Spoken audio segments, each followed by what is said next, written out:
1924 সালে উসমানী খিলাফতের পতন হলো।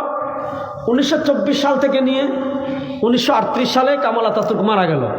এই মাত্র 14 বছর সে তুরস্কের ক্ষমতায় ছিল। কিন্তু সমস্যা হয়েছে, তুরস্কের এত অধপতন 14 বছরে কেমনে হলো? কারণ তুরস্কে সে একটা জেনারেশন গ্যাপ তৈরি করতে পেরেছিল। এটা লম্বা আলোচনা, আমি ওদিকে যাচ্ছি না। আপনি তুরস্কের ধর্মনিরপেক্ষতার কথা বলেন, আপনি আরবি জাতীয়তাবাদ, জামাল আব্দুল নাসেরের আরবি জাতীয়তাবাদের কথা বলেন। গত শতাব্দীতে মুসলমানদের জন্য সবচেয়ে হৃদয় বিদারক যে দুটো দৃশ্য, একটা হলো জামাল আব্দুল নাসেরের আরবি জাতীয়তাবাদ, আরেকটা হলো কামাল আতাতুর্কের তুরস্কের সেকুলারিজম। শুনেন, আমাদের হাকিমুল উম্মত মুজাদ্দিদে দ্বীন ও মিল্লাত আল্লামা আশরাফ আলী থানভী রাহিমাহুল্লাহ, আমরা কেন বলি আকাবিরে দেওবন্দের পৃথিবীতে কোনো নজির নাই? আমরা কেন বলি আকাবিরে দেওবন্দের পৃথিবীতে কোনো বিকল্প নাই? আমরা কেন বলি আকাবিরে দেওবন্দ অদ্বিতীয়? দেখেন,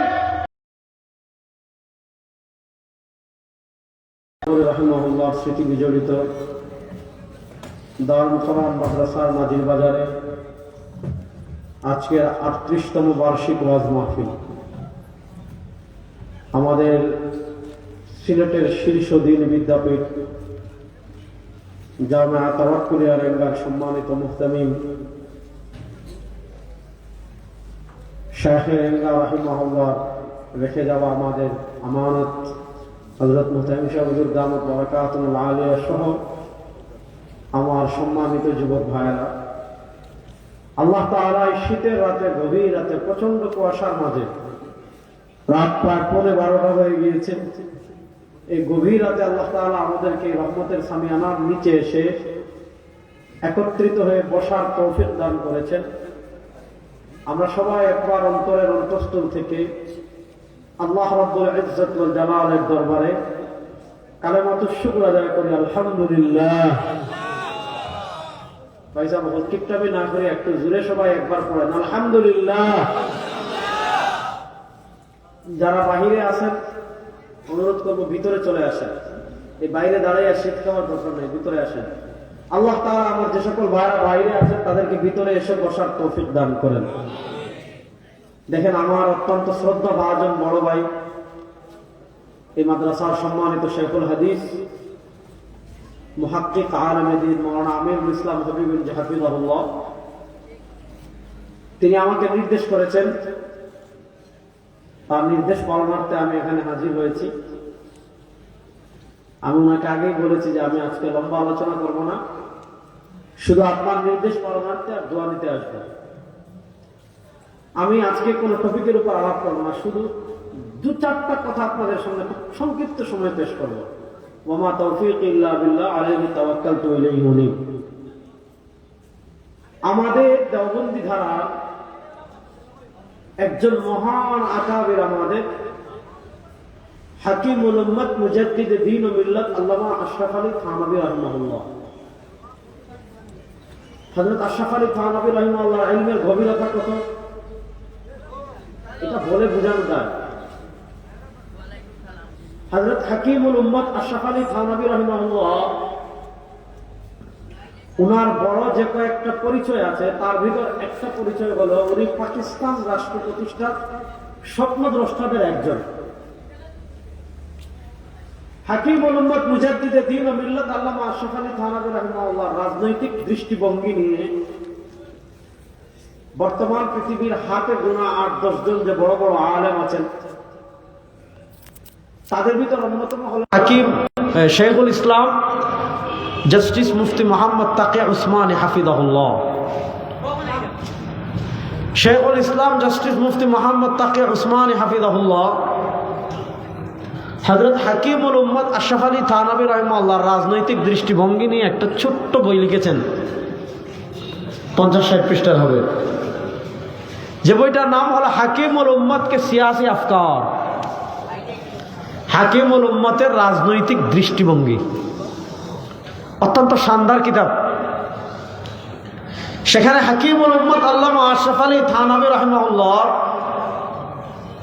রাজনৈতিক দৃষ্টিভঙ্গি নিয়ে আলোচনা করতে গিয়ে হযরত শেখুল ইসলাম তাকি উসমানী হাফিজাহুল্লাহ দুটা প্রান্তিক চিন্তা প্রথমত উপস্থাপন করেছেন, রাজনৈতিক প্রান্তিক চিন্তা। একটা ইহুদিবাদ খ্রিস্টবাদ থেকে আমদানি, আর ওই ইহুদিবাদ এবং খ্রিস্টবাদের চিন্তাকে খণ্ডন করতে আমাদের মুসলিম সমাজে একটা উগ্র চিন্তার জন্ম নিয়েছে। সেই উগ্র চিন্তা দুটাকেই তিনি খণ্ডন করেছেন।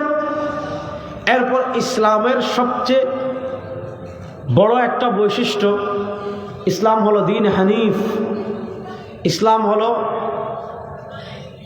মানে দিন ওয়াসত। আল্লাহ আমাদেরকে বলেছেন উম্মাতে ওয়াসত। ইসলাম সব কিছুতে মধ্যমপন্থা বিশ্বাস। এজন্য নবী করিম সাল্লাল্লাহু আলাইহি ওয়াসাল্লাম দ্বীনের ধারক বাহক উলামায়ে কেরামের একটা গুণ বর্ণনা করেছেন, ইয়াহমিলু হাযাল ইলমা মিন কুল্লি খালাফিন উদুলু। যারা আদিল হবে, ভারসাম্যপূর্ণ হবে, ওয়াসত হবে, মধ্যমপন্থী হবে।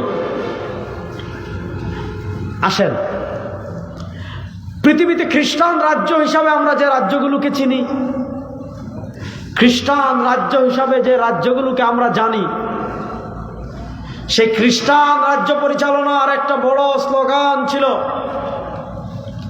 সেই খ্রিস্টান রাজ্য পরিচালনা হতে মৌলিক একটা বড় স্লোগান খ্রিস্টানদের ছিল। সেই স্লোগানটা ছিল, থানভী রহিমাহুল্লাহ লিখেছেন, তাকি উসমানী সাহেব লিখেছেন, সৈয়দ আবুল হাসান নদভী রহিমাহুল্লাহ লিখেছেন, খ্রিস্টানদের রাজ্য পরিচালনার একটা মৌলিক মূলনীতি ছিল কায়সর কায়সর, গির্জা গির্জা। যুবকরা ভালো করে বুঝবেন, খ্রিস্টানদের রাজ্য পরিচালনার একটা মৌলিক উসুল ছিল, একটা মৌলিক মূলনীতি ছিল কায়সর কায়সর, গির্জা গির্জা। গির্জা মানে ধর্মীয় উপাসনালয়, যেখানে তারা ধর্ম পালন করে, আর কায়সর মানে রাষ্ট্র। তো তাদের একটা মানে রাষ্ট্র পরিচালনার মৌলিক মূলনীতি ছিল গির্জা গির্জা, কায়সার কায়সার। গির্জা গির্জা মানে কি? আপনি ধর্ম পালন করতে চাচ্ছেন, গির্জায় যান। আপনি ধর্মীয় বিধান মানতে চাচ্ছেন, গির্জায় যান। আপনার পরিবারে আপনি ধর্ম পালন করতে চাচ্ছেন, গির্জায় যান। আপনার ছেলে সন্তানদেরকে আপনি ধর্ম শেখাতে চাচ্ছেন, গির্জায় যান। অর্থাৎ খ্রিস্টানরা তাদের ধর্মকে তারা গির্জার ভিতরে সীমাবদ্ধ করে ফেলেছে। ধর্মের যত বিধানাবলী আছে সব গির্জা প্রযোজ্য হবে, ধর্মের যত আহকামাদি আছে সব গির্জা প্রযোজ্য হবে। আপনি ধর্ম মানতে চাচ্ছেন, গির্জায় যান। ধর্মের বিধানাবলী মানতে চাচ্ছেন, গির্জায় যান। ধর্মের হুকুম মানতে চাচ্ছেন, গির্জায় যান। ধর্মের আহকাম মানতে চাচ্ছেন, গির্জায় যান। অর্থাৎ ধর্ম থাকবে গির্জার বাহিরে, গির্জার বৃত্তের বাহিরে ধর্ম থাকবে না। গির্জার সীমার বাহিরে ধর্ম থাকবে না। গির্জার দরজা দিয়ে ধর্ম বাহিরে যাবে না। ওই গির্জার দেওয়ালের ভিতর ধর্ম সব সময় থাকবে। কায়সার কায়সার, রাষ্ট্র রাষ্ট্রের মতো থাকবে। রাষ্ট্রের কোনো বিষয়ে গির্জা মাথা ঘামাবে না। রাষ্ট্রের আইন কি হবে? গির্জা মাথা ঘামাবে না। রাষ্ট্রের বিচার ব্যবস্থা কি হবে? গির্জা মাথা ঘামাবে না। রাষ্ট্রের সংসদ কি হবে? গির্জা মাথা ঘামাবে না। রাষ্ট্রের সংবিধান কি হবে? গির্জা মাথা ঘামাবে না। রাষ্ট্রের অর্থনীতি কি হবে? গির্জা মাথা ঘামাবে না। রাষ্ট্রের ক্ষমতায় কারা আসবে? গির্জা মাথা ঘামাবে না। রাষ্ট্রের বিচার কারা করবে? গির্জা মাথা ঘামাবে না। রাষ্ট্রের সংসদ কেমনে চলবে? গির্জা মাথা ঘামাবে না। রাষ্ট্র কার সাথে যুদ্ধ করবে? গির্জা মাথা ঘামাবে না। রাষ্ট্র কার সাথে সন্ধি করবে? গির্জা মাথা ঘামাবে না। রাষ্ট্র কাকে বন্ধু বানাবে, কাকে শত্রু বানাবে, রাষ্ট্র কার সাথে চুক্তি করবে, কার সাথে করবে না, কার সাথে ব্যবসায়িক চুক্তি করবে, কার সাথে সমুদ্রনীতি বাস্তবায়ন করবে। অর্থাৎ কায়সার কায়সার, রাষ্ট্রের সব কিছু ধর্ম থেকে আলাদা থাকবে। ধর্ম শুধু গির্জায় থাকবে, ধর্মের বিধানাবলী শুধু গির্জায় থাকবে। রাষ্ট্রের কোনো কাজে গির্জা মাথা ঘামাবে না।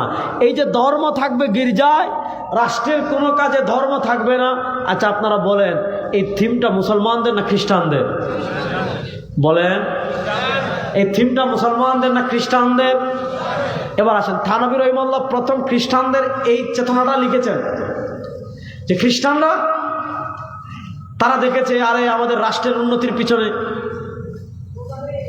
আমাদের রাষ্ট্র এগিয়ে যাওয়ার পিছনে, আমাদের রাষ্ট্রে অগ্রসর হওয়ার পিছনে এই ধর্মের লোকগুলো বাধা হয়ে দাঁড়ায়।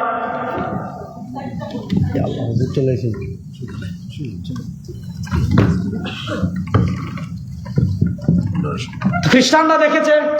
আসসালামু আলাইকুম রাহমাতুল্লাহ। ভালো আছেন? তো থানভী রহিমাহুল্লাহ লিখেছেন, এই মূলনীতিকে সামনে রেখে দেখেন, আমি আপনাদেরকে একটা পয়েন্ট বলি। এই পয়েন্ট নিয়ে তাকি উসমানী সাহেব লম্বা আলাপ দিয়েছেন। কোন পয়েন্ট? গত শতাব্দী থেকে মুসলমানরা একটা তামাশা শুরু করেছিল। প্রত্যেক দেশে এক একজনের আব্বা বানাই দিছে।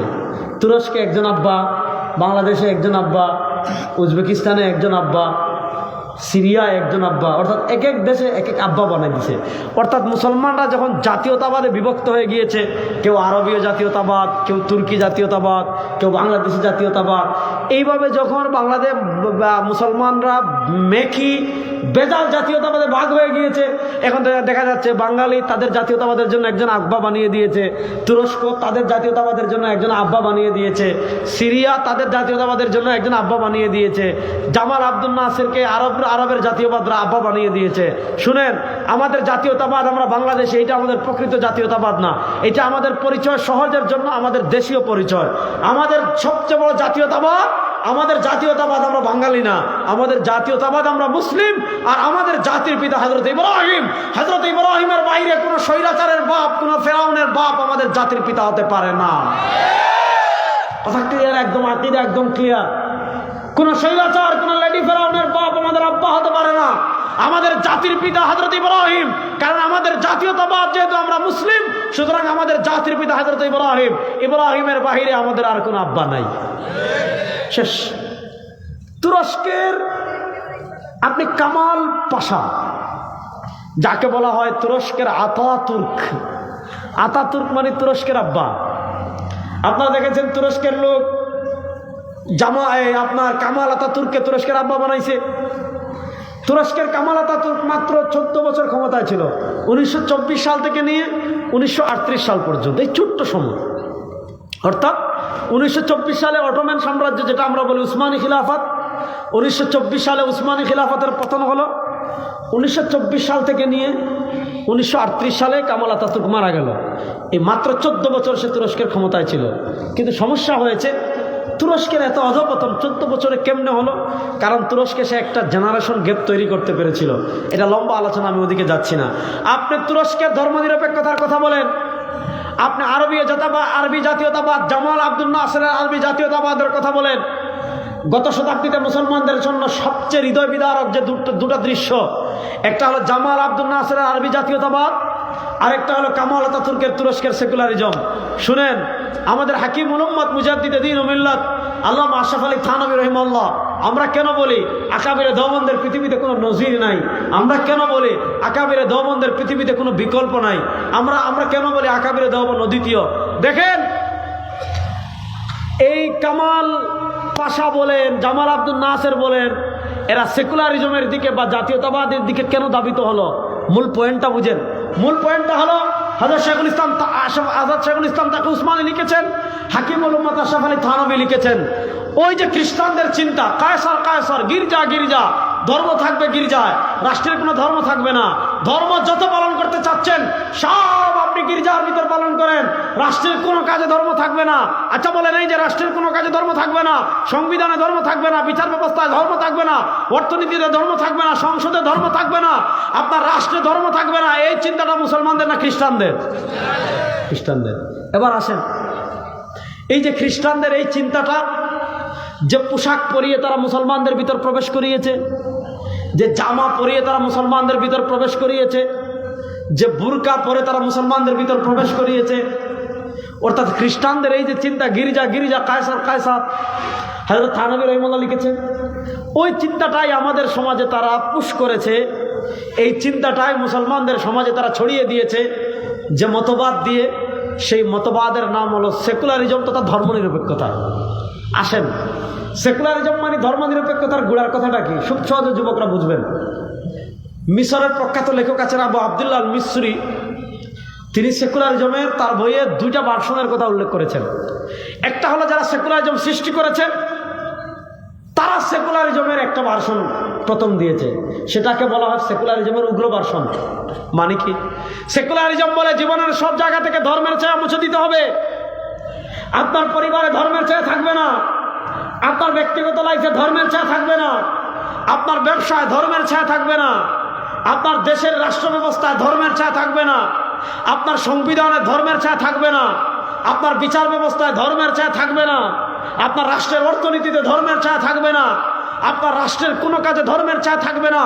জীবনের সব ক্ষেত্র থেকে, রাজনীতি বলেন ধর্মের ছায়া মুছে দিতে হবে, রাষ্ট্রনীতি বলেন ধর্মের ছায়া মুছে দিতে হবে, রাষ্ট্র পরিচালনা বলেন ধর্মের ছায়া মুছে দিতে হবে, অর্থনীতি বলেন ধর্মের ছায়া মুছে দিতে হবে, সুপ্রিম কোর্ট বলেন ধর্মের ছায়া মুছে দিতে হবে, হাইকোর্ট বলেন ধর্মের ছায়া মুছে দিতে হবে, সেকুলারিজম বলে ধর্মের ছায়া সব জায়গা থেকে মুছে দিতে হবে।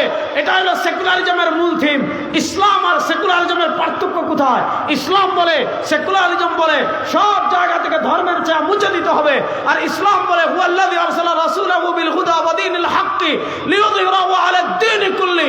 ইসলাম বলে সব জায়গায় ইসলাম থাকবে, সেকুলারিজম বলে সব জায়গায় ধর্ম মুছে দিবে, আর ইসলাম বলে সব জায়গায় ধর্ম বিজয়ী হবে। সুতরাং ইসলাম আর সেকুলারিজম কখনো একসাথে চলতে পারে না। ইসলাম আর সেকুলারিজম একসাথে চলতে পারে না। তারা বলে রাজনীতি থেকে ধর্ম মুছে দিবেন, ইসলাম বলে রাজনীতিতে ধর্ম লাগবে। তারা বলে রাষ্ট্র পরিচালনা থেকে ধর্ম মুছে দিতে হবে, ইসলাম বলে রাষ্ট্র পরিচালনায় ধর্ম জরুরি, ফরজ। তারা বলে অর্থনীতিতে ধর্ম মুছে দিতে হবে, ওই আপনার পুঁজিবাদী অর্থনীতি চলবে, আর আমরা বলি পুঁজিবাদী অর্থনীতি দিয়ে বাংলাদেশে 52 বছর চলে। কারা তৈরি হয়েছে?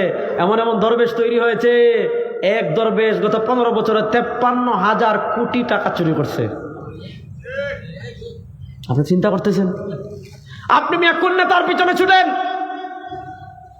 যেই নেতা আপনাকে সরওয়ারে দো আলমের আদর্শ শিখায় না, যেই নেতা আপনাকে সরওয়ারে দো আলমের অর্থনীতি শিখায় না, সরওয়ারে দো আলমের বিচার ব্যবস্থা শিখায় না, রাষ্ট্র পরিচালনা শিখায় না, আপনি আজকে মানুষের তন্ত্রমন্ত্র দিয়ে বাংলাদেশের অর্থনীতি পরিচালনা করেছেন। গত 15 বছরে দেখেছেন এক ডাকাত দরবেশ আমাদেরকে সহিহ হাদিস শিখাতো। বিভিন্ন সময় বিভিন্ন সমাবেশে গিয়ে উনি বলেছে কি জানেন, সহিহ হাদিসে কোনো সমস্যা নাই, তবে কোরআনে কিছু সমস্যা আছে। মানে হুজুর তাদের পণ্ডিতই একদম কোরআন পর্যন্ত গেছেন যে খর যে সহিহ হাদিসে কোনো সমস্যা নাই, তবে কোরআনও কিছু সমস্যা আছে। যে ইকান হয়েছে 53,000 কোটি টাকা চুরি করছে সালমান এফ রহমান, নাম করার দরকার নাই। ইসলামে অর্থনীতি আছে না নাই? মাতেন না দেখি, ইসলামে অর্থনীতি আছে না নাই? দেখেন আজকে আমাদের দেশের সরকার, আপনারা গতকাল দেখেছেন, ট্যাক্স বাড়াই দিছে। ইসলাম কখনো ট্যাক্স নির্ভর রাষ্ট্র না, ইসলাম জাকাত নির্ভর রাষ্ট্র হবে। আজকে বাংলাদেশে কিচ্ছু লাগবে না, শুধু বাংলাদেশে যেই পরিমাণ ধনী আছে প্রত্যেকে যদি তাদের সম্পদ হিসাব করে জাকাতটা 2 বছর দে, 3 বছর দে, 5 বছর দে, 5 বছর পরে বাংলাদেশে আপনি গরিব খুঁজে পাবেন না। বাস্তব কথা। তো আমি যে কথা বললাম, সেকুলারিজম চায় সব জায়গা থেকে অর্থনীতিতে ধর্ম থাকবে না, ইসলাম বলে অর্থনীতিতে ধর্ম থাকবে। সেকুলারিজম বলে সংসদে ধর্ম থাকবে না, ইসলাম বলে সংসদে ধর্ম থাকবে। তো সেকুলারিজম চায় সব জায়গা থেকে ধর্মের ছায়া মুছে দিতে, আর ইসলাম চায় সব জায়গায় বিজয়ী হতে। মুসার তো প্রশ্নই আসে না। এবার তারা যখন দেখলো সেকুলারিজমের এই ভার্সন তো মুসলমানদেরকে গিলাতে পারবে না, যে সব জায়গা থেকে ধর্মের ছায়া মুছে দিতে হবে, কারণ মুসলমান দিন শেষে জান্নাতে যেতে চায়। ওই দিন শেষে জান্নাতে যেতে চায় বলেই যারা হাজার হাজার মানুষকে খুন করে গুম করে, তারা আমাদেরকে গত 15 বছর তাহাজ্জুদের গল্প শোনায় নাই? শুনেছে যে কেউ বলছে আমি ফজরের নামাজ ঘুম থেকে উঠে বাথরুম থেকে এসে প্রথম আমি যায় নামাজ খুঁজি। কেউ বলছে আমি প্রত্যেক রাতে 80 রাকাত তাহাজ্জুদ পড়ি। একজনে বলছে আমার তওবা করা লাগে না। মানুষ জিজ্ঞাসা কেন? কয় এ নাকি কোনো গুনাহ করেন নাই। তাদের এক নেতা বলতেছে, হুজুর ওয়াজ করতেছে আল্লাহ আমাদের সব গুনাহ মাফ করে দাও, সে বলতেছে আমি এই দোয়া করবো না। কেন? কয় আমি তো কোনো গুনাহ করছি না, গুনাহ করলে না তওবা করতে। মানে শয়তানের বাপ হয়ে গেছিল এক একটা। তো শুনেন, তারা যখন দেখেছে সেকুলারিজমের এই ভার্সন মুসলমান গিলবে না, তারা যখন দেখেছে সেকুলারিজমের এই ভার্সন মুসলমান খাবে না, এবার আমাদের ভিতর পোশাকি কিছু দালাল তৈরি করেছে। ওই পোশাকি দালালদেরকে বলেছে সেকুলারিজমের ভিন্ন আরেকটা ব্যাখ্যা নিয়ে আসো। এবার তারা সেকুলারিজমের ভিন্ন আরেকটা ব্যাখ্যা নিয়ে এসেছে। সেটা কি জানেন? ওই যে খ্রিস্টানরা বলতো গির্জা গির্জা কায়সার কায়সার, ওই যে খ্রিস্টানরা বলতো গির্জা গির্জা কায়সার কায়সার। ধর্ম পালন করতে চাচ্ছেন, গির্জায় করেন, রাষ্ট্রের কোনো ধর্ম লাগবে না, রাষ্ট্রে কোনো ধর্ম লাগবে না। এবার তারা সেকুলারিজমের আরেকটা ভার্সন নিয়ে এসেছে। সেই ভার্সনটা কি? মুসলমানদেরকে তারা শিখিয়েছে, ভাই ধর্ম আপনি পালন করবেন শাহজালালের দরগায়, ধর্ম আপনি পালন করবেন মসজিদে, ধর্ম আপনি পালন করবেন খানকায়, ধর্ম আপনি পালন করবেন মাদ্রাসায়। রাষ্ট্রে ধর্ম লাগবে না, বিচার ব্যবস্থায় ধর্ম লাগবে না, অর্থনীতিতে ধর্ম লাগবে না, রাষ্ট্র পরিচালনায় ধর্ম লাগবে না, সংসদে ধর্ম লাগবে না, সংবিধানে ধর্ম লাগবে না। ধর্ম এটা তো মাজারে মানবেন, ধর্ম এটা তো মসজিদে মানবেন, ধর্ম এটা খানকায় মানবেন, ধর্ম এটা হচ্ছে আপনি ব্যক্তি জীবনে ধর্ম ফলো করলে করেন, কিন্তু রাষ্ট্রের কোনো ধর্ম থাকবে না। এবার বলেন, এই যে রাষ্ট্রের কোনো ধর্ম থাকবে না, রাষ্ট্রের অর্থনীতিতে ধর্ম থাকবে না, রাষ্ট্রের সংবিধানে ধর্ম থাকবে না, রাষ্ট্রের সংসদে ধর্ম থাকবে না, রাষ্ট্রের বিচার ব্যবস্থায় ধর্ম থাকবে না, ধর্ম শুধু থাকবে খানকায়, ধর্ম শুধু থাকবে মাদ্রাসায়, ধর্ম শুধু থাকবে মসজিদে। এই চিন্তাটা মুসলমানদের না খ্রিস্টানদের? এবার আসেন, আমি আপনাদেরকে একটা আধুনিক শিরিক বলি, ঈমান ভঙ্গের কারণ বলি। আমাদের বর্তমানে বাংলাদেশের শীর্ষ আলেমদের একজন, আমাদের জাতীয় মসজিদের খতিব, আমাদের জাতীয় খতিব মৌলানা মোহাম্মদ আব্দুল মালিক হাফিজাহুল্লাহ, আমার উস্তাদে মুহতারাম। উনার উস্তাদ হলেন শেখ আব্দুল ফাত্তাহ আবু উদ্দা রাহিমাহুল্লাহ। উনার উস্তাদ হলেন আল্লামা জাহিদ কাউসারি রাহিমাহুল্লাহ। 1371 হিজরিতে তিনি ইন্তেকাল করেছেন। মাদ্রাসার ছাত্র যারা আছেন আল্লামা কাউসারিকে পড়বেন। কেন? আমাদের আকিদার দিকে যারা আঙ্গুল তুলেছে আল্লামা কাউসারি তাদের কোমর ভেঙে দিয়েছেন। আমাদের ইমাম আজম আবু হানিফা রাহিমাহুল্লাহর দিকে যারা আঙ্গুল তুলেছে ইমাম কাউসারি তাদের কোমর ভেঙে দিয়েছেন। আমাদের ফিকহে হানাফির দিকে যারা হাত তুলেছে, অতিরিক্ত আসানে দেখল বেশি চুলকানি হলে খাও যায়। তো এগুলা তো সমাধানকৃত বিষয়। সমাধানকৃত বিষয় নিয়ে 1400 বছর পরে যারা ফিতনা সৃষ্টি করতে চাচ্ছে, আজ থেকে 80 বছর আগে আল্লামা কাউসারি তাদের কোমর ভেঙে দিয়ে গিয়েছেন। আল্লামা কাউসারি রাহিমাহুল্লাহ তিনি তার ছোট ছোট অনেকগুলো ইলমি প্রবন্ধ আছে, মাকালা আছে। আল্লামা কাউসারি রাহিমাহুল্লাহর সবগুলো মাকালা একত্রিত করে আরবিতে একটা বই বের হয়েছে, যে বইয়ের নাম মাকালাতুল কাউসারি, যে বইয়ের নাম মাকালাতুল কাউসারি। মাকালাতুল কাউসারি মানে যেখানে আল্লামা জাহিদ কাউসারি রাহিমাহুল্লাহ বিভিন্ন ইলমি মাকালাকে জমা করা হয়েছে।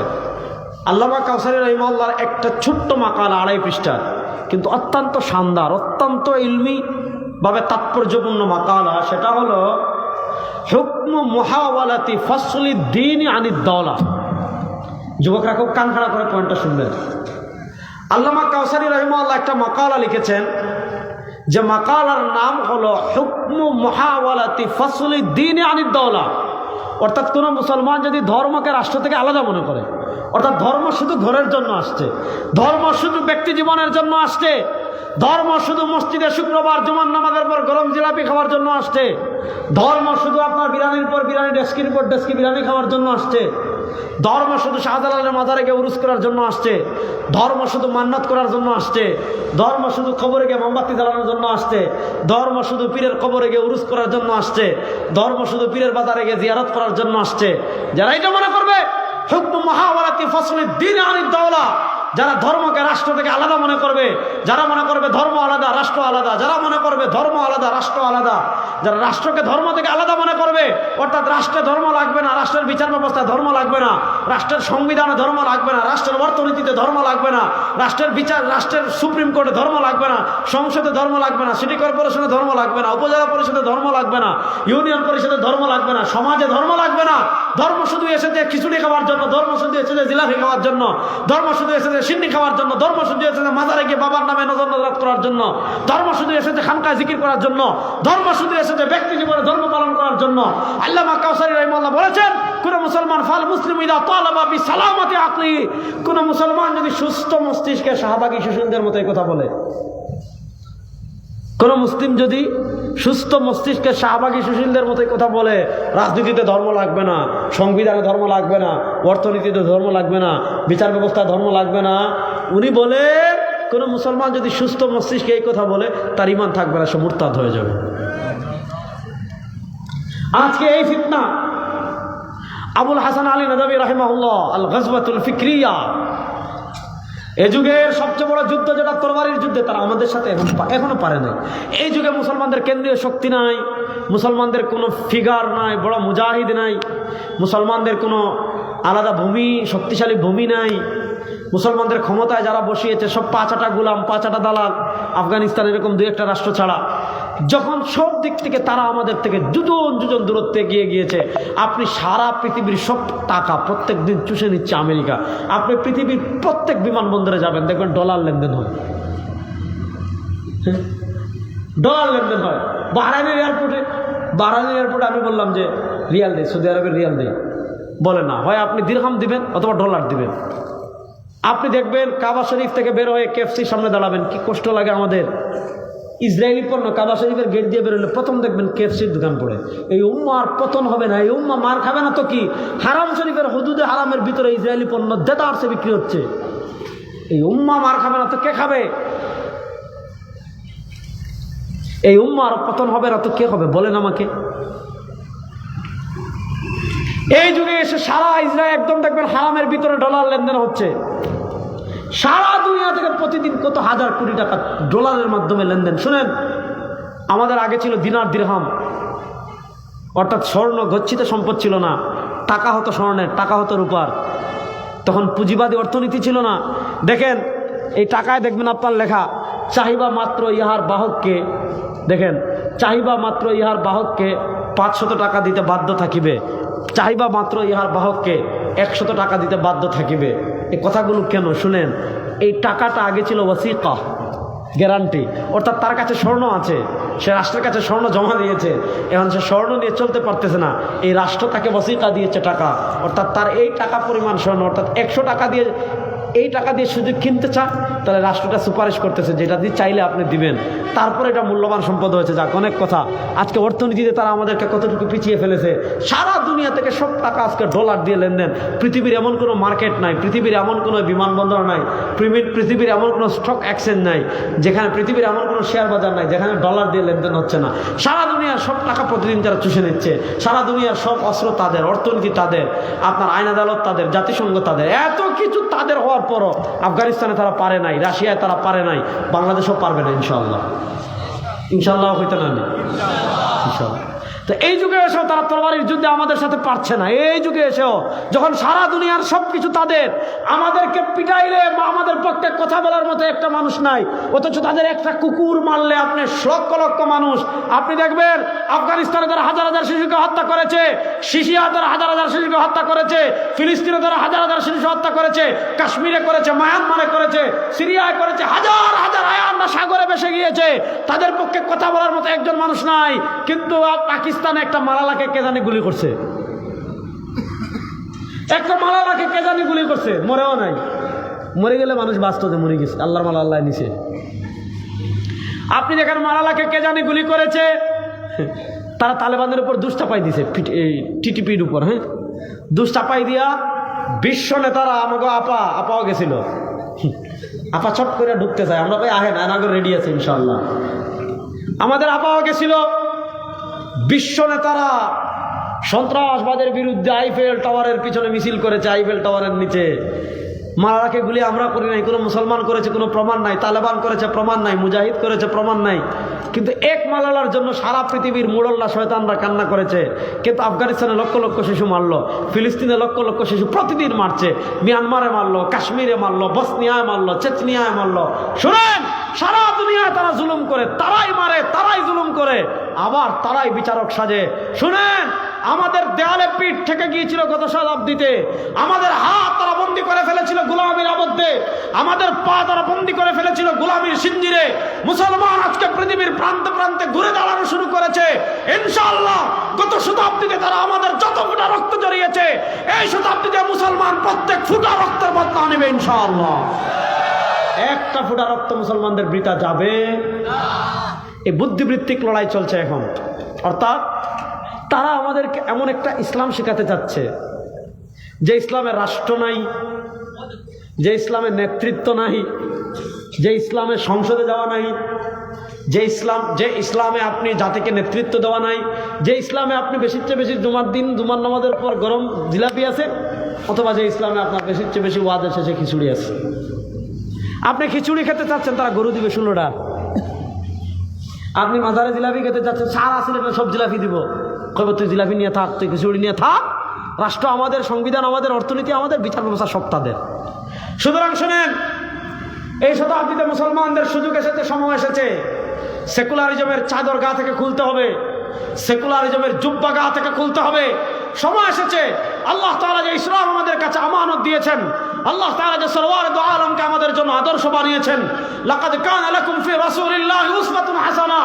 আল্লাহ তাআলা বলেছেন, ইয়া আইয়ুহাল্লাযীনা আমানু দুখুলু ফিস সিলমি কাফা, সময় এসেছে পরিপূর্ণ দ্বীন অনুসন্ধান করার, পরিপূর্ণ দ্বীন স্টাডি করার, পরিপূর্ণ দ্বীন বাস্তবায়ন করার চেষ্টা করার সময় এসেছে।